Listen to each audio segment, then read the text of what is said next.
On Saturday, January 27th, 2024, we embarked on a 12-night cruise out of Baltimore on Royal Caribbean's Vision of the Seas. The ship was headed for 5 islands in the southern Caribbean, and we were excited. We loved the experience and want to tell you about the ship, the crew, the entertainment, the food, and why we will definitely cruise on the Vision of the Seas again in the future. All that coming right up. My name is Eric, and I love to cruise. Although this was my first time on a Royal Caribbean ship, I had sailed out of Baltimore many times before and felt very comfortable with the embarkation process. It went quickly and smoothly. We were on our way to enjoying this lengthy cruise. We are a retired couple in our 60s, and we were wondering what the demographic would be like on this cruise. The ship's capacity is 2,050 guests at double occupancy. The total available capacity is 2,514. At the front desk, we asked how many people were on this cruise, and they told us about 1,930. Later, we found out that there were about 29 children under the age of 18 on our cruise. Even on our first day, as we walked around the ship, we observed our fellow passengers, and we realized that this was going to be a geriatric cruise. And when I say that most people on this cruise were older than us, that's saying that the passengers were predominantly over the age of 70. There were a number of people using canes, walkers, and mobility scooters. Our first day on the ship was our opportunity to get acquainted with our environment. We planned to dine every day in the main dining room, which is called the Aquarius dining room. But we also thought that we would try out one of the specialty dining restaurants, which is called Izumi. That's the Japanese sushi restaurant.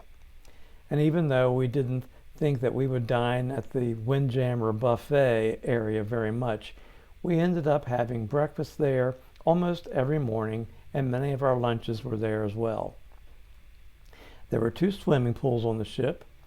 One is undercover, and this is called the solarium pool. In the solarium, there are 2 hot tubs, and there are 4 hot tubs by the main pool, which is not undercover. Because it was winter time and we were cruising for 3 days to the Caribbean and 3 days back, we expected that the solarium pool and hot tubs would be an overcrowded area. And even though this indoor space was well used, it never seemed to be overcrowded. Maybe because this was the adults only area, but as I said, there were only 29 children on the entire ship. In the solarium area, there is a small restaurant, whatever you want to call it, which is called the Park Cafe. The food at the Park Cafe is included in your cruise fare, and it includes pizza, sandwiches, fruits, snacks, and desserts. We don't typically eat or anything like snacks after dinner, but we thought that we would try out the Park Cafe one evening and had some pizza and some sugar-free cookies. It was a nice treat. Our experience in the main dining room was exceptional. I love that there are tablecloths and a full setting of silverware. Our waiters waited on us hand and foot. We fell in love with the trio that served us. Ashok was our main waiter, and his cohort was ricemen. They were very attentive. The head waiter that oversaw them was Charles. We fell in love with them. They were professional, yet friendly and fun. I expected that because this was a 12-night cruise, that the food would become repetitive and mundane. But that wasn't our experience at all. I looked forward to shrimp cocktail every night that they served it, but we tried other appetizers as well. Because my wife and I choose to eat primarily the carnivore diet, we found the options to be plenty, and when we requested that they not include potatoes or rice or pasta with the dish we were served, they were ready to accommodate. We also try to avoid eating anything with sugar in it, and every meal included a sugar-free option. We tried them all, but our waiter thought that he would push on us some of the sugary desserts as well, and we found those to be fabulous. Even the cuts of meat were tender and delicious and cooked just the way we liked it. Only once was I served a dish that I did not like, and the waiter was kind and listened to my complaint and said he would tell the chef. We were more than pleased about the entertainment on board. It never seemed to get dull or repetitive. Each night there was a different type of entertainment. Of course, there was the usual song and dance company. They were excellent, and we enjoyed their dance acts and their music. The singing and the band was all live to these shows. There was no pre-recorded music in the theater. One night, there was a musician or an illusionist that we found entertaining and amazing. There was a duo of male singers from Nashville and a trio of female singers another night. There was a Liberace-style pianist who played in a lively fashion with the 9-piece live band that was on the ship. There was also a couple of comedians a couple nights during the cruise. There was also a fantastic juggler one evening. But I think my favorite evening entertainment was a man and woman couple who performed aerial stunts. They were fantastic gymnasts and performed balancing acts. And there were lots of spinning while hanging from ropes and doing all kinds of aerobatics in the air. We even had the pleasure of meeting this couple after their show, and we found them to be delightful and sincere people. The Vision of the Seas has a rock climbing wall, and I wasn't sure if this might be a silly thing to have on a cruise ship, but I was determined to go rock climbing. I am pretty physically fit for my age, but I have never done rock climbing before. The staff that worked there were very kind and helpful and instructed me every step of the way what to do, from putting on the special shoes that they provided to securing the harness around my legs and waist. I thought it would be very difficult to climb to the top, but I found that with effort, it was something that I could do, and I came back to do it again a second time. It was a fun challenge. My wife and I are avid dancers, and we actually met 11 years ago at a ballroom dance class and have taken many dance lessons together, and we go dancing regularly. So you can only imagine that one of our goals for a cruise is to dance every night, and we did. There were a few different musical groups that performed in the solarium, which is the center part of the ship. There was a trio that played Latin music. There was a duo that played more of Caribbean island style music, and there was a third group that played a lot more contemporary pop tunes. They were all excellent. The Centrum has a nice sized dance floor. When we started dancing, we discovered that there were other couples that did ballroom dancing as well. It was lovely to dance every single day before we went to dinner, and sometimes after dinner also.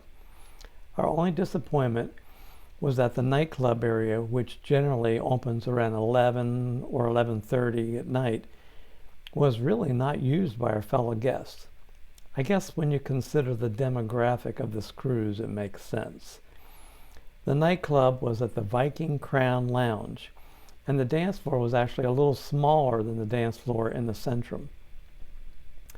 But we went up there and danced several times late at night when we still had the energy after attending the shows. The other area of the ship that we used frequently that I want to tell you about was the Vitality Spa and Fitness Center.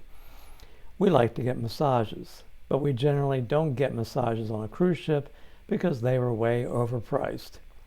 But at the fitness center, there's a nice area with lots of weight machines and cardio machines and dumbbells and such stuff. Our normal exercise routine at home includes the use of dumbbells for resistance training, and we were glad to have this facility to use. There's a locker room for men and women, and inside these locker rooms there's a sauna and a steam room and showers. Once we discovered this, we tried to go to the sauna or steam room every day that we had time for it. It was a part of the rest and relaxation that we look forward to on a cruise, but is also something that we do at home on a regular basis for our health regimen. This itinerary took us to 5 Caribbean islands: St. Croix, St. Martin, Antigua, Barbados, and St. Kitts. We were given a $100 on-board credit, so we used that towards 2 shore excursions. One was on Antiga and one was on St. Kitts. There's nothing I enjoy more on a Caribbean cruise than going to the beach, and we went to the beach every day. And even though we had plans to get off the ship at Barbados, we decided to stay on the ship that day and rest and enjoy the amenities that the ship offers even on a port day. At St. Croix, which is a part of the U.S. Virgin Islands, right next to the dock is historic Fort Frederick. We did the self-guided tour, which only costs $5 per person for admission. They had really well done displays about the history of Fort Frederick and the island. I enjoyed exploring every nook and cranny of this fort, including the ammunition depot, the jail room, the roof area, and the cannon battery, which faced out towards our cruise ship. From Fort Frederick, it was a very short walk over to what I think is called Paradise Beach. The beach area was crowded and very busy, but we only planned to be there for a short amount of time so that I could take a dip in the water. I like to swim.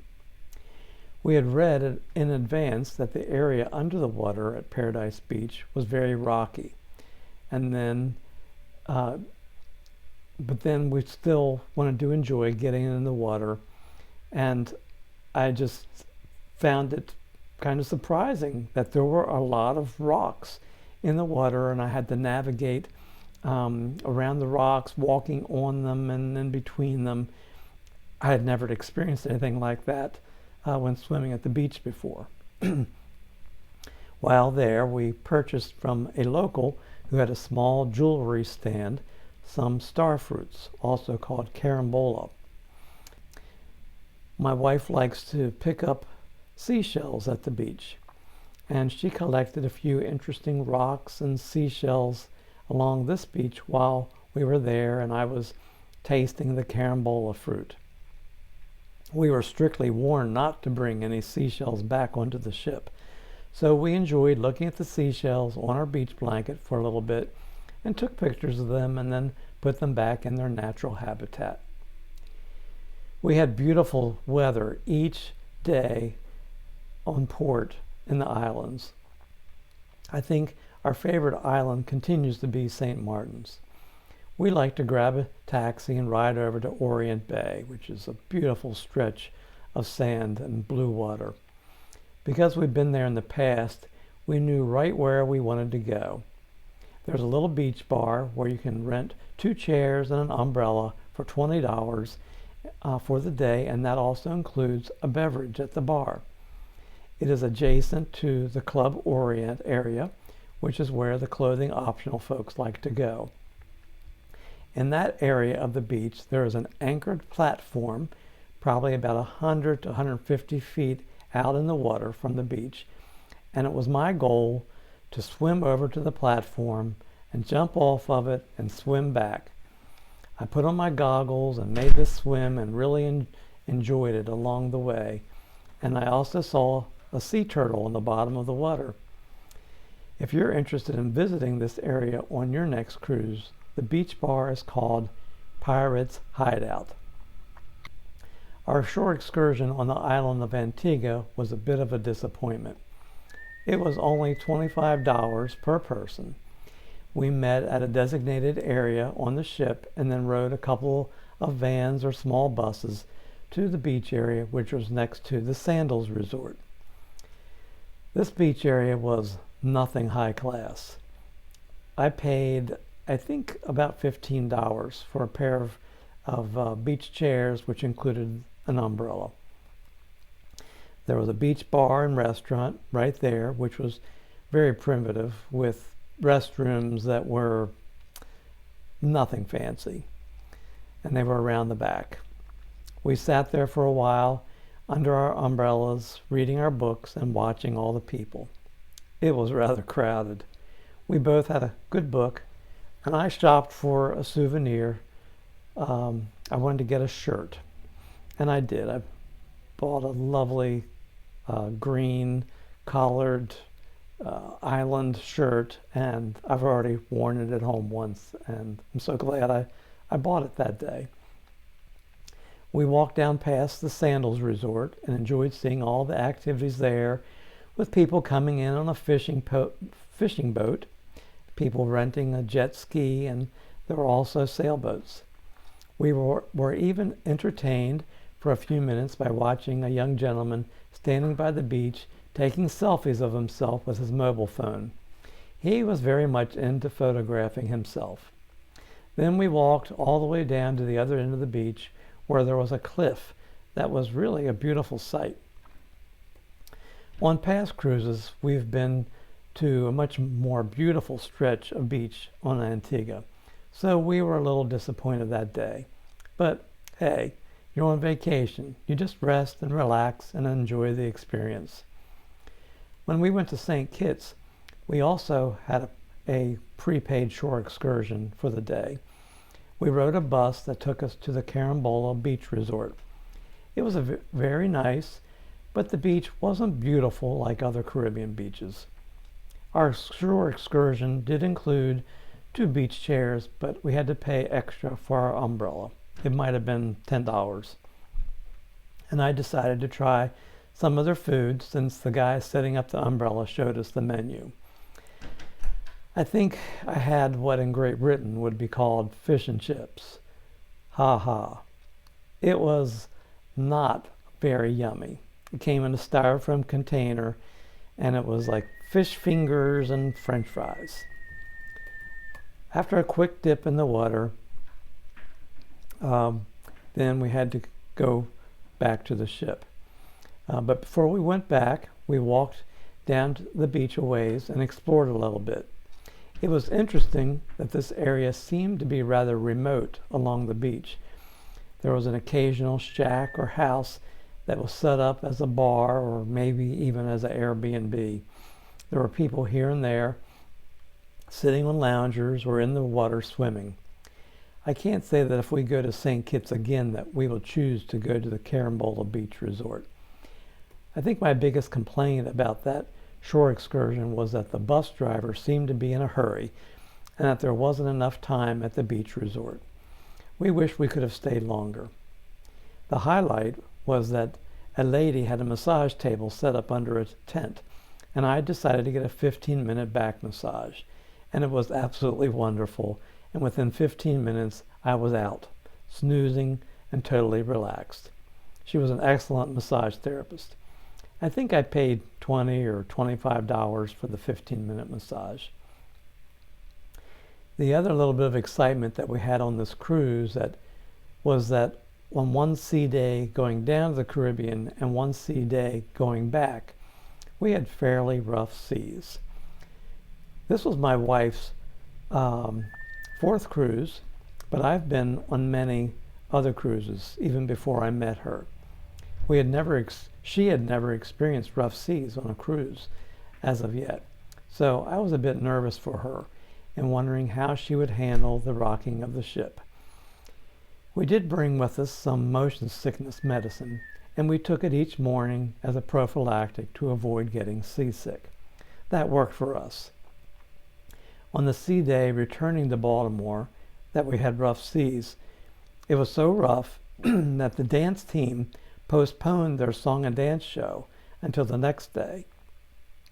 But before dinner, We donned our dance shoes and went to the Centrum Lounge and listened to the music, wondering if we would be able to dance. We gave it a try, and by then realized that we had acquired sea legs. We watched other dancers get up and tried dancing and then stumble back to their chairs, realizing the ship was too rocky. But then the band played a waltz, a beautiful waltz. My wife and I looked at each other, nodded our heads, and I took her hand and led her out to the dance floor. And we waltzed around and around. It was beautiful music. But we had to keep stabilizing each other with the rocking of the ship. But we enjoyed the dance. That was one of our best dancing evenings together on the cruise, and we laughed about how much the ship was rocking while we were out there waltzing around. Well, returning to Baltimore in February was a bit of a shocker, but at least there was no snow on the ground, but it was cold out. We did see a rainbow one morning while sailing back north, and that was a real treat while eating breakfast at the Windjammer Cafe and looking out across the water and seeing the rainbow. I would give this cruise a score of a 10, and we will definitely be sailing again on the Vision of the Seas out of Baltimore.